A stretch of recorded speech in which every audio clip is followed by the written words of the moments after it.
SpotlightOnPodcast.com/store is the place to go to get a Spotlight On collectible for the music and arts lover in your life, or maybe even yourself. Go to SpotlightOnPodcast.com/store today.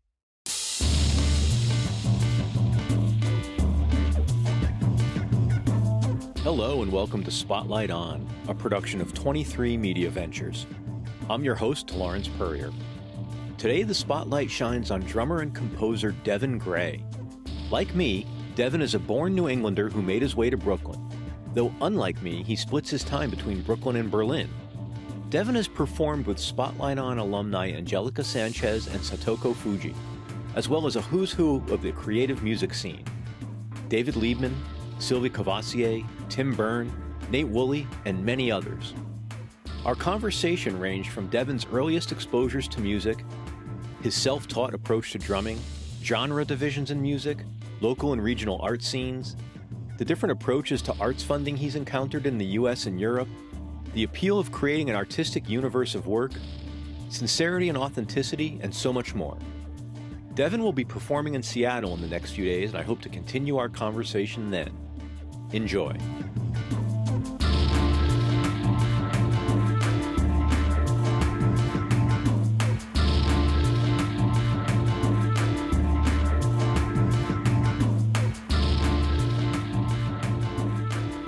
Where in Maine are you from?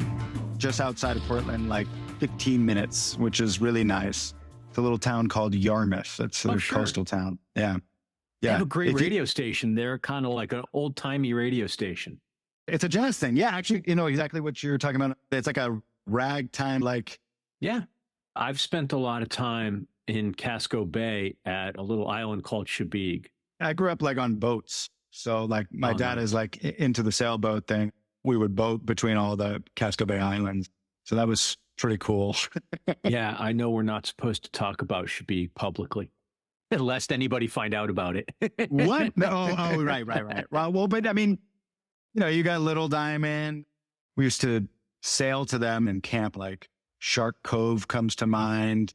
Yeah, it's really neat. Little Chebeague off of Big Chebeague used to be a resort island, and then it burned down in the 1800s, and they never rebuilt it. So it's got a kind of a cool, creepy, overgrown, ruined vibe to it. So Chebeague is right off Little John's Island, which is actually a part of our town. So Yarmouth, it's like on the coast, which I grew up going to. Cousins Island is the bigger island. You go over the bridge to Cousins Island, then Little John's, and then you take a ferry over there to Chebeague. I have friends that live on Cousins now. They took their parents' houses or whatever, which is such a magical place. Do you get back up that way at all? I try to as much as possible. It's been challenging, but I try to get up there once or twice a year. The more time, the better. And also the summertime is so nice. Are there gigs up there? Going there in the 80s and 90s is a much different experience than going to Portland now. Yeah. The economy in the state has changed, and Portland is just a bit further up from Boston. And if you leave New York, you might as well, it's not that far. I mean, I grew up with the jazz thing, obviously, like driving down to the city. Boston was cool and we did that, but then it was like, oh, you could keep going. There's New York.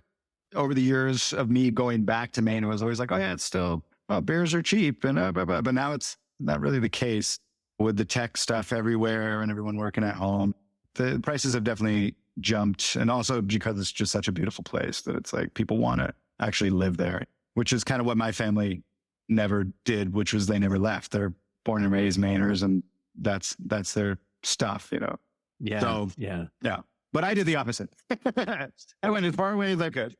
I get the tug for the Northeast and New England around mid-September, early October, because the Pacific Northwest, there's nowhere more beautiful to be during the summer. It's gorgeous here.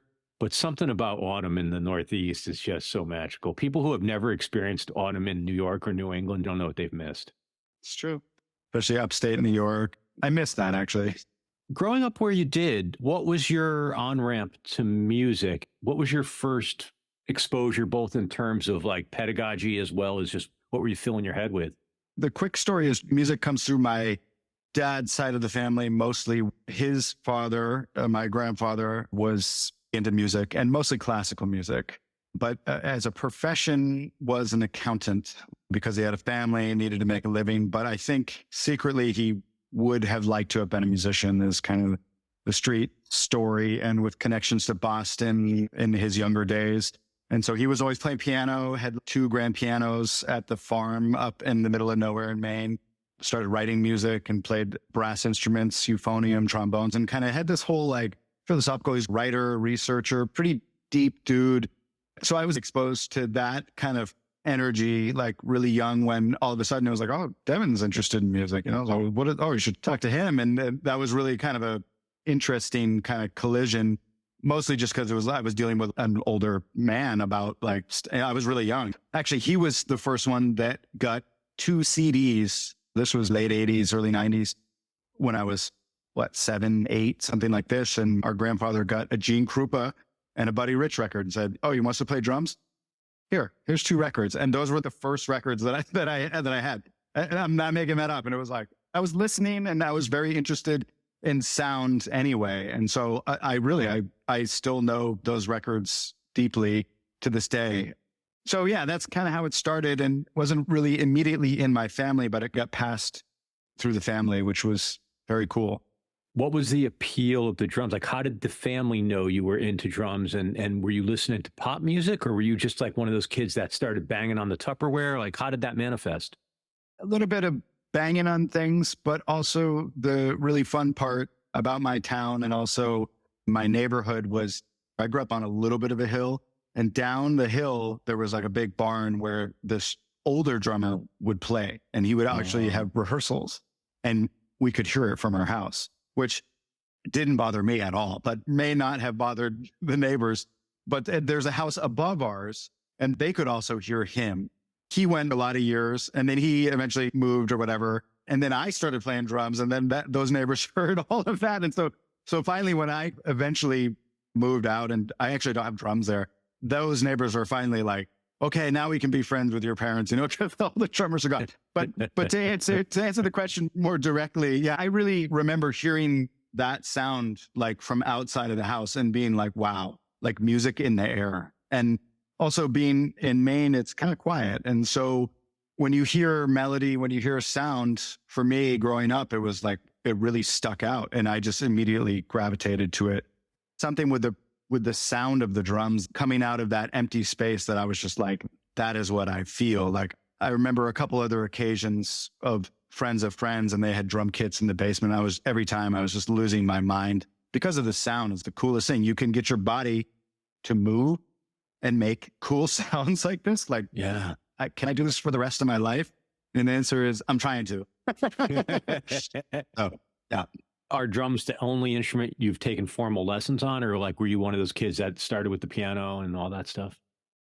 Because my grandfather had grand pianos and was playing and composing, we had a piano, and the grandfather would come over and play it and read sheet music and Christmas carols and that whole thing. And the other grandfather would also come over and play some wartime pieces that he learned from memory. The grandfather on my father's side had all these like standards memorized and stuff too, which was also like it took me years later to be like, holy shit, like this guy really was born in 1920. Like, that's American history right there of this music. To answer your question, no, I mean, it wasn't formal lessons with a piano teacher. I mean, I tried, and then eventually it turned into drums. And then eventually it was just, my parents are chill. I was like, okay, well, whatever, we got the drums. And then eventually I just voluntarily was like going up there, closing the door, working it out, figuring it out on my own, like for a lot of years, mechanically, just listening to things, transcribing mentally without really realizing it. I was just like, I want to do this. So I just put it together like that.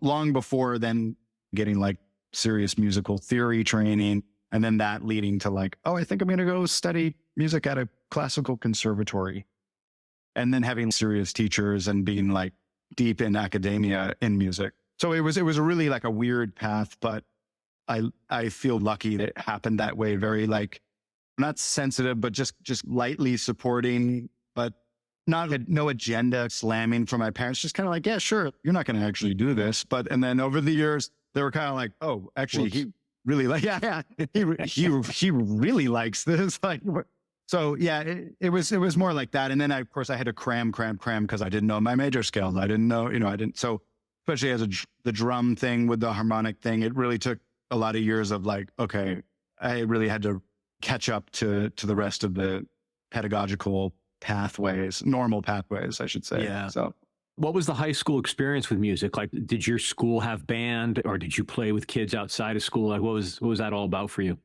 Yeah, the school system has music, and it wasn't really super developed, but it was supportive. I had a couple great teachers that saw that we were interested in music, my peers.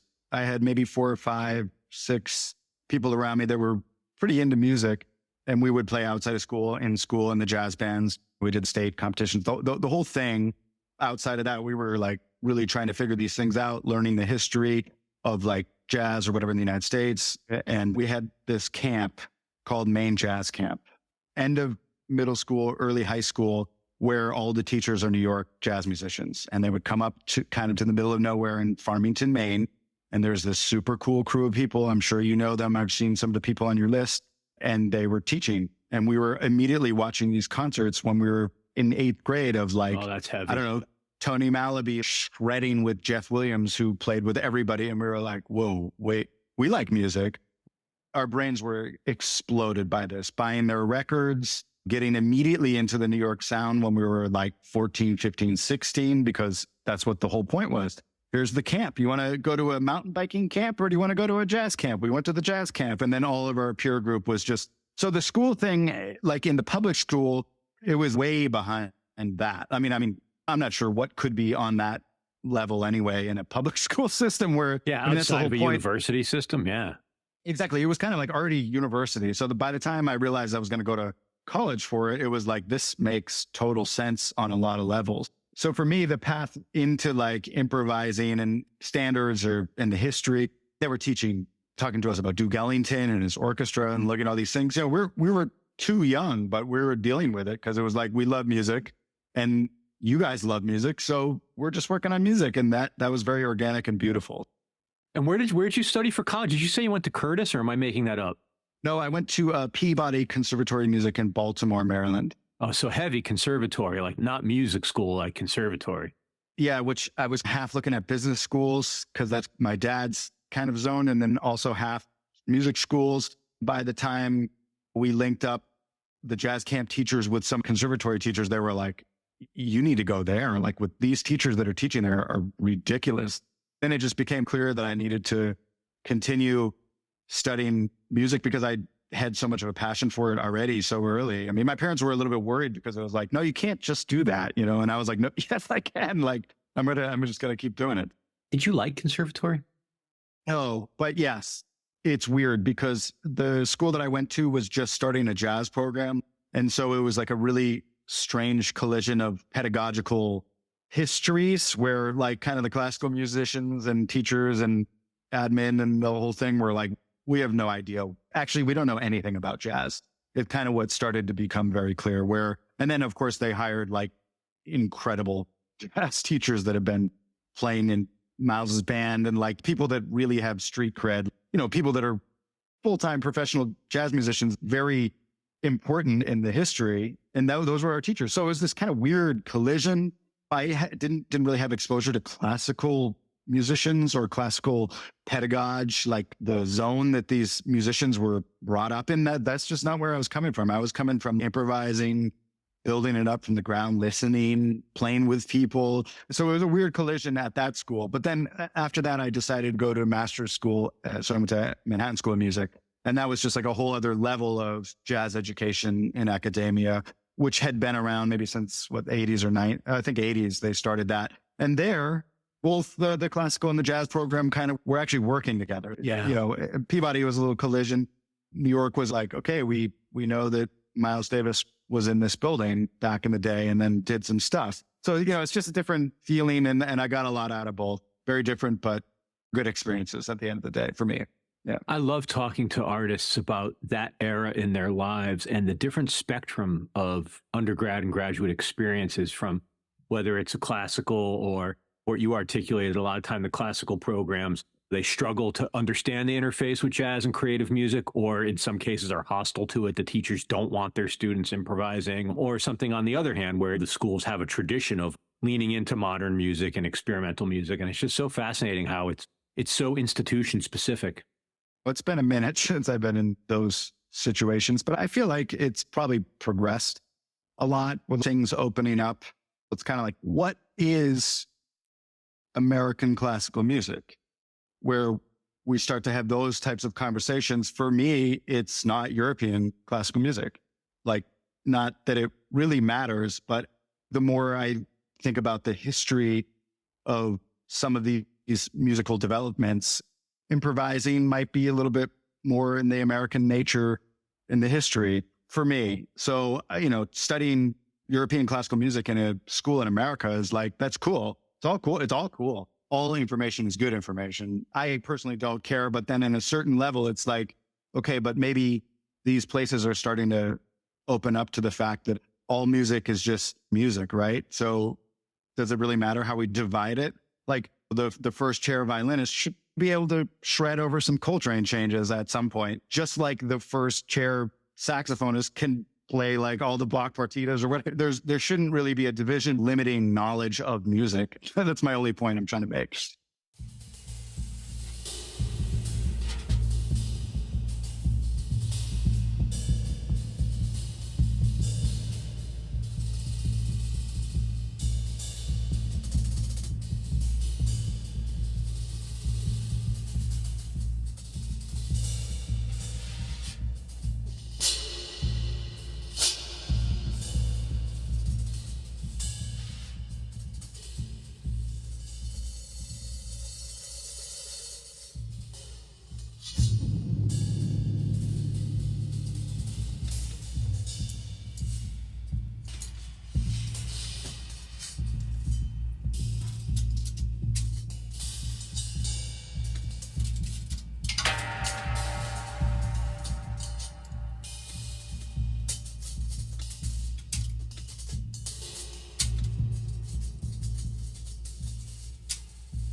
So when you got to New York, what was the New York you arrived to? Like, what was the state of the creative music scene at that point? I moved to New York City in 2006 from Baltimore and lived in a basement. There was a lot of music happening. Creative music, I mean, like with what I just said about having those school experiences, really influences the way I proceed with my directions within music, where I don't want to just limit to this or that. So what I mean by that is that I don't only like with a lot of free jazz players, especially in Europe, this happens a lot where they're like, oh, it's like free jazz. And I'm like, I just don't really like that, putting free jazz in a box. It's like, there's no room for composition or something like that. Exactly. Like that, again, that's like, okay, we're putting borders around things and I'm just not interested in that. But what I mean by that is within New York, to your questions, that for me, it's a magical place to experience so many different types of music. Yeah. If you're crazy enough, like I think I might be, to try and play all that music, where it's like not limiting yourself to just the uptown smoke, straight ahead jazzy, which I love and is beautiful, but then also go downtown scene. And like, there's all these different histories and it's all cool. And for me, especially back then, it was really like trying to absorb more and learn more. So it's not that I had like some teacher being like, this is what you're going to do, or you're going to be successful if you do this. And no one ever did that with me, which is why I think it's been hard, but also I pride myself in that because it's like, yeah, I am open to all of these things. I mean, going to all of those different scenes and learning from them, I think is the answer to your question, where it's like, there's so much. I mean, you can go to the orchestra, you can go to punk bars in Williamsburg or whatever you can go. There's so many different directions, or Greenpoint, I think St. Viatus, or did they just close? I'm not sure actually, but anyway, that's a whole other conversation. St. Viatus, yeah, I think they did. Yeah. Something happened there with their permit or something. Yeah, I saw that and my heart sank a little bit. But anyway, I think for me with New York, especially at that time, was like the exposure to the level of, wow, people are so good and so serious about this. Like, I'm very serious about music, but hey, here's this awesome community that's so committed to all of these different things. So really just learning and learning and learning from them. Do you mean more like venue specific in terms of? Just in general, because having been there, I got there in the mid 90s. And like I said, I left there in 2016, and everybody has their New York, right? Everybody. And that's been going on for hundreds of years. And there was always a sentimentality to like their New York. But from where I'm sitting a couple thousand miles away right now, it looks like it's a very interesting time in terms of lots of venues, lots of stuff going on in the boroughs.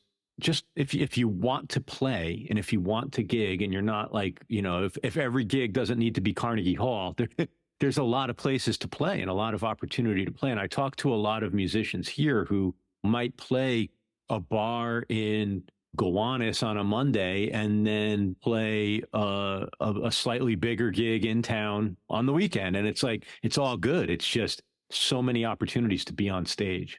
That is the vibe where that part is still happening because it has to, because that to me is kind of like the power of music, where it's just like swarming around. And if you're open to that, then you can experience all these different things.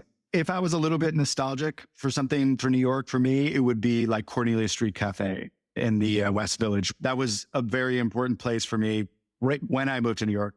During most of the years I was in New York until it closed at the end of 18 or something like that. And that was very sad for me. It still kind of is, because that was such a community of people, and also not just the music, but the poets, and also not just the poets, but some of the actors were there. And it really kind of had that vibe where people were in the city coming out to stuff. And that I really was attracted, still am, where I was attracted to that energy of like, okay, it's not just these 5 other improv musicians or straight ahead musicians, whatever, classical, whatever you want. So it was really more like community that I think I'm drawn to with those New York things. And to this day, including tomorrow. Actually, I'm playing in Manhattan tomorrow, which is fun, at a very small place that is dear to my heart, as many other improvising musicians.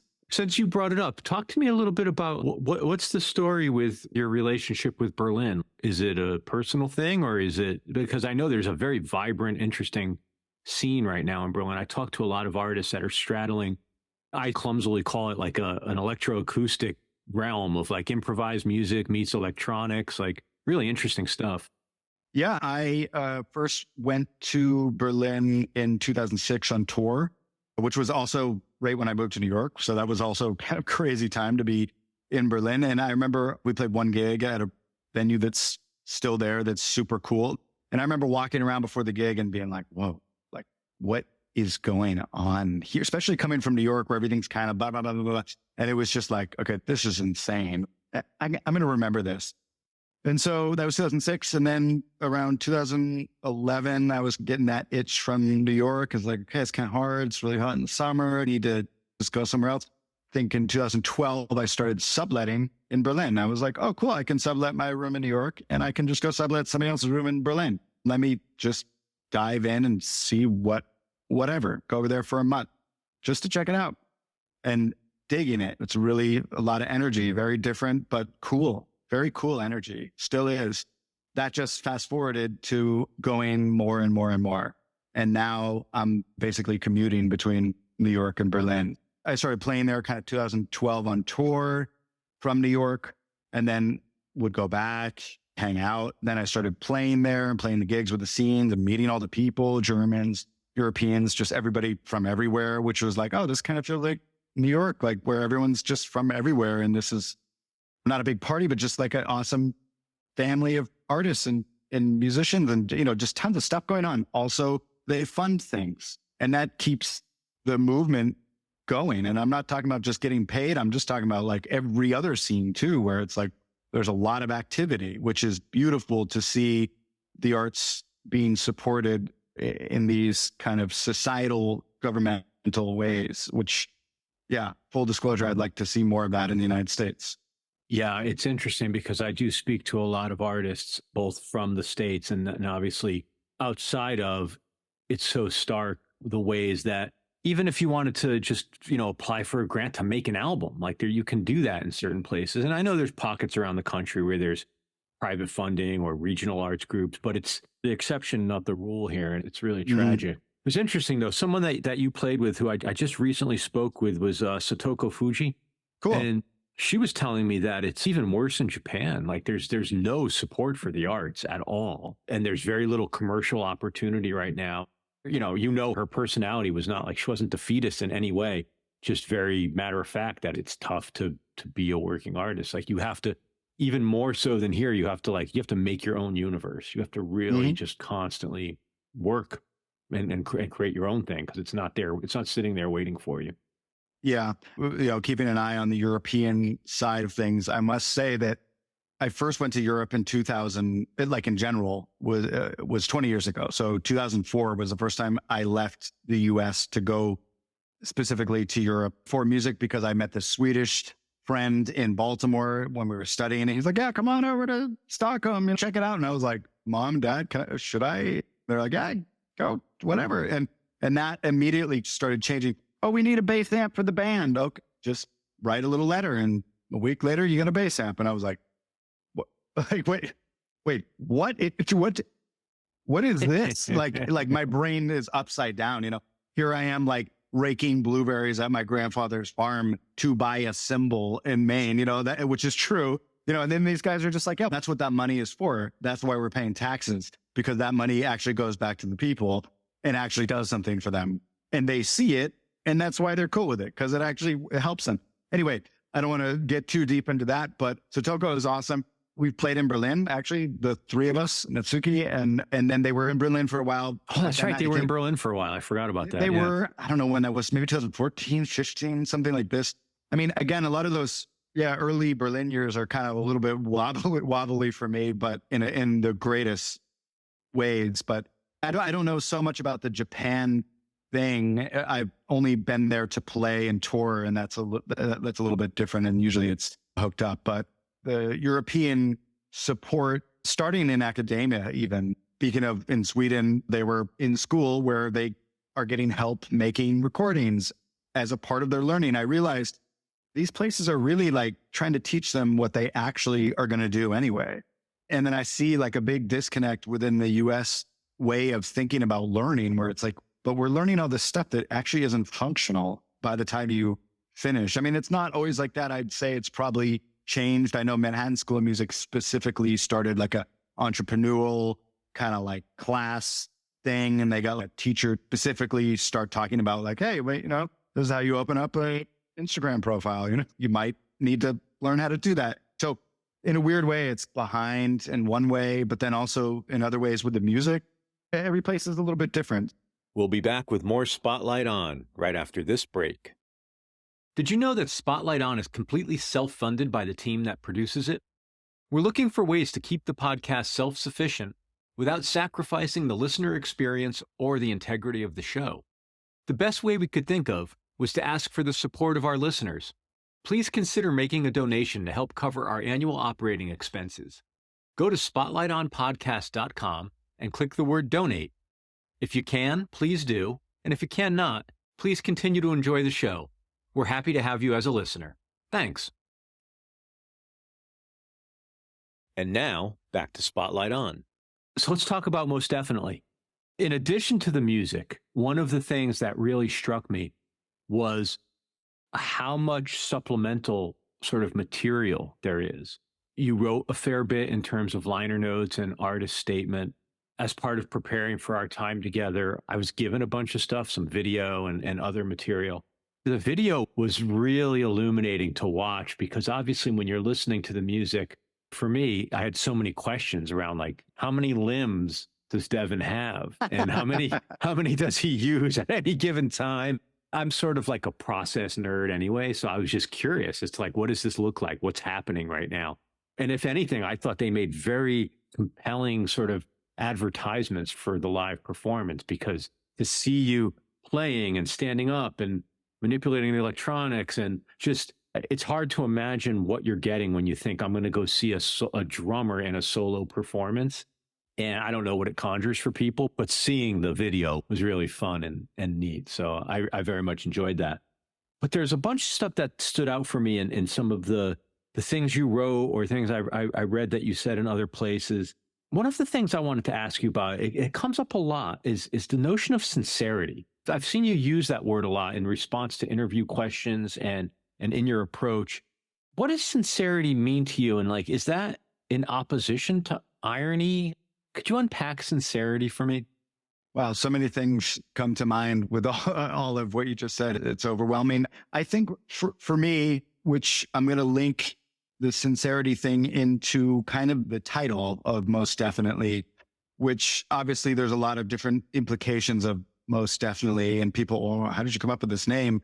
The truth is, I think in some sense, I can be a very dry person where I don't want to say bullshit or whatever, but I really want to try to be as honest and pure about getting to the thing that I am most honest and pure about, which sounds kind of silly. And I very much mean this, where artistically, I'm searching for a sound and a feeling that is not easy to find.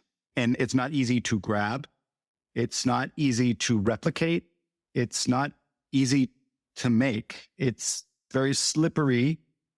The whole goal of Most Definitely is to be playing that unknown with the most definitive form of commitment possible in the moment. I don't know what it's going to be, but I do know that when it's happening, that is most definitely the thing that I want to be happening, and that I most definitely mean it. And I'm sorry to say it, frame it like that, but it's very serious, where I'm like, it really needs to be at this standard that is above my standard, which I am pushing myself to be higher than what myself is. I kind of have been using like a little bit of a musical religious connection these days, where music is basically my religion at this point, whatever that means to you. But the music needs to be on that level that's just beyond what I'm able to do. I just have to just be so in there. And in order to do that, a place of sincerity, it has to come from a place of love. It has to come from a place of compassion. It has to come from a place of understanding. A place of awareness comes to mind, global awareness. And so all of these, maybe challenges, I guess you could say, people are looking at my tours. Why are you doing so many dates in a row? I mean, that's insane. And I'm like, yeah, but the thing is, I can allow myself that space to try and dig deeper into what I just described, which is actually the core of the most pure artistic expression that I can personally come up with. And I know this is kind of getting into the heady stuff, but it's really the way I'm thinking about it, truthfully. So it's a big challenge. And I like that. And that's one of the reasons why I'm doing this project. It's one of the reasons why I still practice all the time. I'm still working on all these things, because I'm trying to get to something. I have something that I haven't been able to express yet in all of these other projects I've done. Love them all. The people, everything's great. But this one is also it's very personal in a new way and challenging. And I want to allow myself to accept that challenge, to keep going into this, to the unknown. It's very interesting to hear you. Thank you for being willing to meet me here in this part of the conversation. In reading the material that you wrote, the liner notes and the artist statement, what struck me was I guess it comes back to the word sincerity, because you can't necessarily read tone in the written word. You overlay tone, maybe. I left with a feeling of like an adamance, or I felt a real need on the part of you that was writing that material. Like you were looking for connection. You were looking to be heard. You were hoping that the listener would somehow understand at least a little bit of what you were trying to convey. It was really interesting.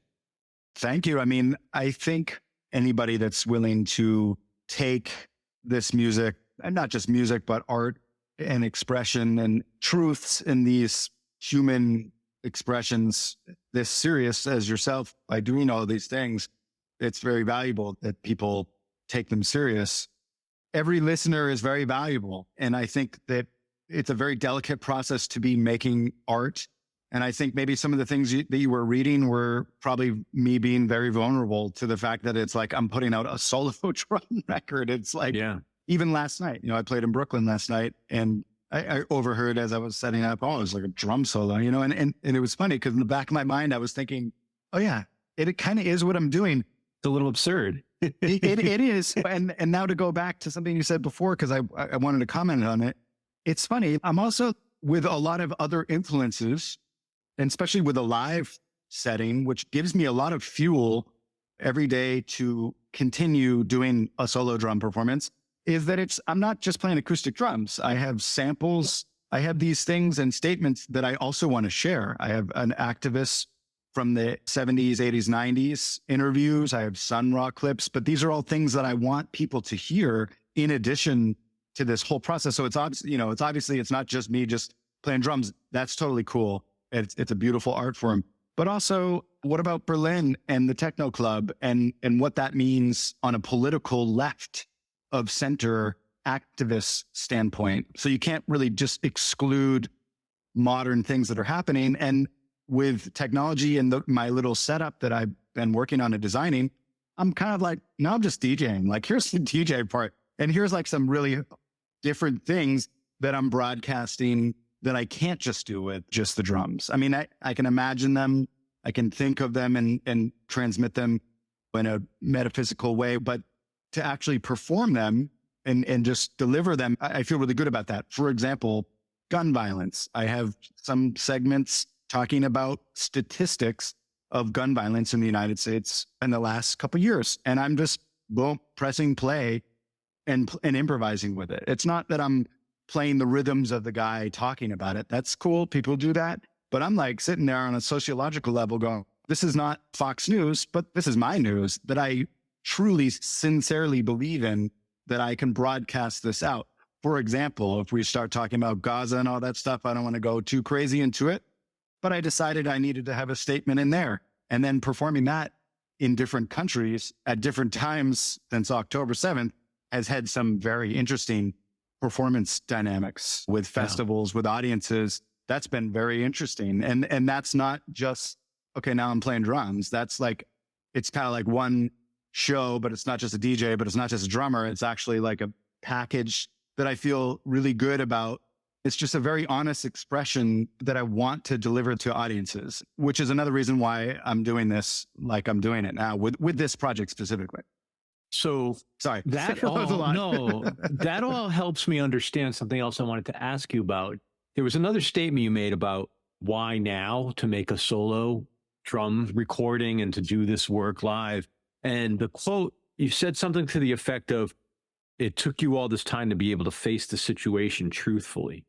That was a real sort of like humdinger of a statement to me, and I wasn't really sure how to contextualize it. But at the risk of speaking for you, I think I understand the statement more now in terms of the vulnerability you needed to bring and to say some of those things from the stage or through the recordings, or you have to buck up to be able to do that.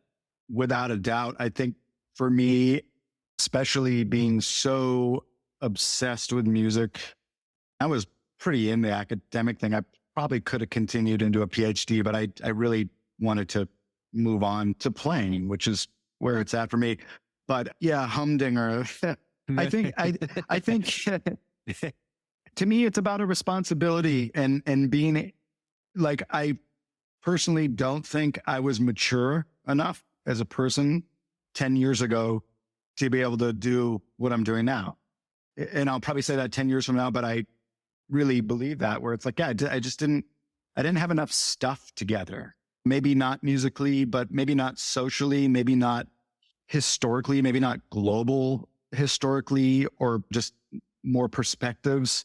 So I feel like I wasn't able to make statements in the way that I needed to outside of what I was doing. This is a broader way of expressing more. I don't think I would have been able to do it if I hadn't done what I have done so far, of course. So it is just a part of the process, ongoing process. But yeah, it seems like more and more people have solo recordings and releases. And a lot of people asked, especially with this record specifically, they were like, where are the other instruments? And it's a solo record. Shouldn't you be singing and playing bass and everything? And I'm like, you're no, Stevie Wonder. You have to play every instrument. Exactly. And it's funny because I think I wrote a lot of these things with that in mind, where I'm like, look, this is really not that. This is not about that. I'm very confident that I could write melodies. Well, I've done a lot of that in the way that I like and get those arranged to be my solo record. This is not that type of solo record. So I think I wanted to really identify more specifically what type of expression I'm trying to transmit. And that it's just a little bit more clear that it's like, okay, this is that type of recording. Also on the vinyl, specifically, the A side is a bunch of the short tracks that are produced in electronics and these. And then the B side is just pure, just solo, 18 minutes solo drum, acoustic drums, not like just me in the zone going for it. But I didn't want the whole record to be that. Different ways of expressing myself. That's what I'm actually going for still. Like, I'm not just sitting on one way of doing things, which to me leads back to the academia and like kind of being surrounded by all these incredible teachers and different influences that were so valuable to me that kind of like, probably you should just do one thing and then that would probably work. And instead I've done like, tried to do a little bit of everything and none of it works. but now it's like, it's working in a different way for me. It's rolling. Yeah.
There are a few other things I wanted to ask you about. And one specifically about the record. Could you indulge the sort of, like I said, the process nerd in me a little bit? And could you tell me about the editing that was done to the tracks? Or I don't want to ask you to peel back the curtain too much on your finished product, but I'm really curious because so many of the pieces are ultimately sub 3 minutes. And I wonder, were they excerpts from longer improvisations and how did you approach that? And there's no hiding in music for me where it's all just music. It's all cool. So whatever you hear at the end is whatever it is, you know? So basically, long story short, I probably recorded, I don't know, 4 or 6 hours of just improvisations with little ideas in mind or no ideas and tried to get to some specific little goals. And then basically just mined all of those recordings for the most powerful, like what I was speaking about earlier, where I was like, these are the gems to my ears, where I'm like, whatever that was that happened in that moment is the thing. That's really what I'm going for. Or I think that's actually really interesting. And then most of it is delete because it's just not really that interesting.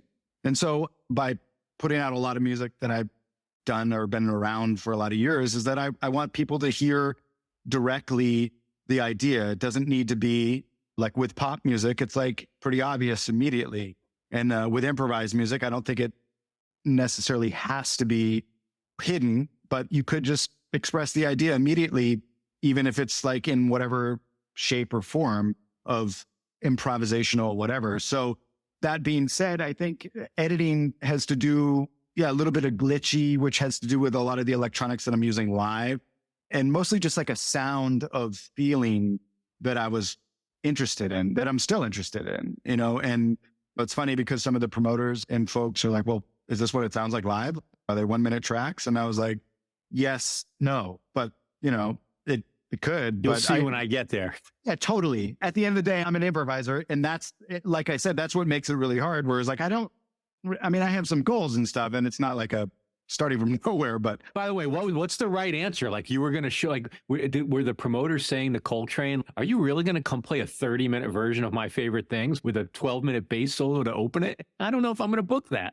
I know. Right. Yeah. So then that's a slippery slope when we start talking about dividing. It's like, and I mean, it also gets really weird where it's like, we'll send a video of the performance. And I don't know which video you were specifically talking about, but there's a couple that I watched a few.